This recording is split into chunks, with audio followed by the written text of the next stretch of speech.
വാളയാർ കേസിൽ പോലീസ് എന്താ എഴുതി വെച്ച 9 വയസ്സും 11 വയസ്സുള്ള കുട്ടികൾ കൺസെന്റോട് കൂടി ലൈംഗിക ബന്ധത്തിൽ ഏർപ്പെട്ടു എന്നുള്ള കാര്യം ആ പോലീസുകാരന് പ്രൊമോഷനും കൊടുത്തു പിണറായി വിജയൻ. പിന്നെ ഇനി പറ, ഞാൻ കേക്കട്ടെ. ഒരു നിമിഷം, വാളയാർ കേസോ അല്ലെങ്കിൽ വണ്ടിപ്പെരിയാർ കേസോ പോലെയല്ല സിദ്ധാർത്ഥൻ. അല്ല, താങ്കൾ പറഞ്ഞു കേസിൽ എങ്ങനെയാണ് എവിഡൻസ് നശിപ്പിക്കുന്നതെന്ന് ചോദിച്ചു. താങ്കളുടെ മുമ്പിൽ 2 ഉദാഹരണം തന്നതാണ് സാർ. സ്റ്റേറ്റ് പോലീസല്ലേ അന്വേഷിച്ച് ഫൈനൽ റിപ്പോർട്ട് കൊടുത്തേ.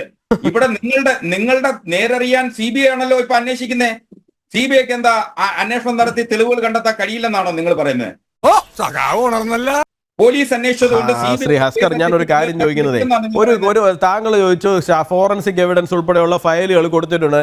ഫയലുകളിനകത്ത് ഇവര് ഫോറൻസിക് എവിഡൻസ് മുഴുവൻ കളക്ട് ചെയ്തു എന്നുള്ളതിന് എന്താണ് ഉറപ്പ്? കേരള പോലീസ് ആ പർട്ടിക്കുലർ സ്ഥലത്ത് ചെന്ന് കഴിഞ്ഞാൽ ചുമരിലുണ്ടായിരിക്കുന്ന രക്തക്കറ മുതല് ഉമിനീരിന്റെ സ്രാവം മുതൽ സകലതും ഫോറൻസിക് റിപ്പോർട്ടിനകത്ത് വരേണ്ടതല്ലേ? ഇതൊക്കെ ആരുടേതാണ് അവിടെ ഉണ്ടായിട്ടുള്ളത്? വിരലടയാളങ്ങൾ ആരുടേതാണ്?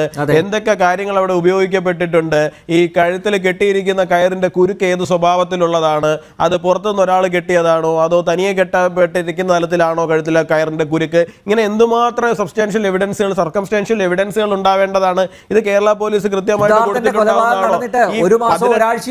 അതെ, 18-ാം തീയതി നടന്ന കൊലപാതകത്തിൽ പ്രതികളെ പ്രോപ്പറായിട്ട് അറസ്റ്റ് ചെയ്യുന്നത് 8-10 ദിവസങ്ങൾ കഴിഞ്ഞതിന് ശേഷം മാത്രമാണ്. അതുവരെ VC അവിടെ ഇന്റർവ്യൂ എടുത്ത് കളിച്ചുകൊണ്ട് നിൽക്കുകയായിരുന്നു എന്നുള്ള കാര്യം താങ്കൾ മറന്നു പോകരുത്. അതൊന്നും എനിക്കറിയാൻ മേല. ഇതിന്റെ അകത്ത് എന്താണ്? ശ്രീ അസ്കർ, ഞാൻ ഒരു കാര്യം താങ്കളുടെ ശ്രദ്ധയിലേക്ക് പെടുത്താം. അല്ല, ഞാൻ ഒരു കാര്യം കൂടി പറഞ്ഞോട്ടെ.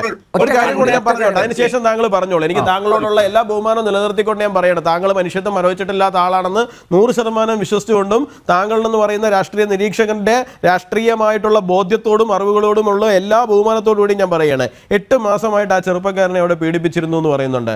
അയാളെ SFI നേതാവിന്റെ മുറിയിൽ വിളിച്ചു വരുത്തി ഒപ്പിടിച്ച് വിടുകയായിരുന്നു എന്ന് പറയുന്നുണ്ട്. എന്താ, പോലീസ് സ്റ്റേഷൻ വല്ലതും ആണോ SFI നേതാവിന്റെ മുറിയിൽ ഒപ്പിടിച്ച് വിടാൻ വേണ്ടിയിട്ട്? ഇത് എവിടെയാണ് റിപ്പോർട്ട് ചെയ്യപ്പെട്ടിരുന്നത്? നമ്മളിത് കഴിഞ്ഞ 2 ദിവസങ്ങൾക്ക് മുമ്പ് അതിനകത്തൊരു വിദ്യാർത്ഥി തുറന്നു പറയാൻ തയ്യാറായതുകൊണ്ട് മാത്രമാണ് ഈ വിവരങ്ങൾ പുറത്തു വരുന്നത്. അല്ലാണ്ട് പോലീസിന്റെ അന്വേഷണ റിപ്പോർട്ടിൽ ഒന്നും ഈ പറയുന്ന സാധനങ്ങളില്ല. ഈ പയ്യനെ ഇത്രയും കാലമായിട്ട് അവിടെ ഈ തരത്തിൽ ഉപദ്രവിക്കുകയായിരുന്നു എന്ന്. അയാളെ പല ദിവസങ്ങളിൽ, ഇപ്പൊ നമ്മൾ പറഞ്ഞു ഈ 3 ദിവസം തുണി ഉരിഞ്ഞു നിർത്തി മർദ്ദിച്ചു എന്നുള്ള കാര്യം പറഞ്ഞു. ഈ 8 മാസത്തിനിടയിൽ പല തവണ ഈ പറയുന്ന SFI നേതാക്കൾ അയാളെ വിളിച്ചു നിർത്തി നഗ്നനാക്കി നിർത്തി മർദ്ദിക്കുകയായിരുന്നു എന്നേ. അയാളെ പിറന്നാൾ ദിവസം ഇരുമ്പ് തൂണിൽ കെട്ടിയിട്ടിട്ട് പെട്രോൾ ഒഴിച്ച് കത്തിക്കും എന്ന് പറഞ്ഞ് ഭീഷണിപ്പെടുത്തിയിരുന്നു എന്നേ. എന്താണ് ഈ സാഹചര്യങ്ങളിലേക്ക് കൊണ്ടെത്തിച്ചത്? ഈ പോലീസ് സബ്മിറ്റ് ചെയ്തു എന്ന് പറയുന്ന റിപ്പോർട്ടിൽ ഇതൊക്കെ ഉണ്ടോ? ഈ അവര് അന്വേഷണ റിപ്പോർട്ടിൽ ഇതൊക്കെ ഉണ്ടോ? ഇതൊക്കെ എവിടെ പോയിരുന്നു? ഇപ്പൊ ഈ പറയുന്ന ഒരു കുട്ടി മൊഴി കൊടുത്തത് കൊണ്ട് മാത്രം, ഈ ആന്റി റാഗിംഗ് സ്ക്വാഡിന് മുമ്പിൽ മൊഴി കൊടുത്തതുകൊണ്ട് മാത്രം ഈ സാധനം നമ്മുടെ മുൻപിലേക്ക് എത്തി. ഇപ്പൊ എന്ത് വിശ്വാസ്യതയാണ് ഈ കേരള പോലീസിനോട് ഉള്ളത്? ഇപ്പൊ എന്ത് തരം തെളിവുകളാണ് ഇവർ കളക്ട് ചെയ്ത് കൊടുത്തിരിക്കുന്നത്?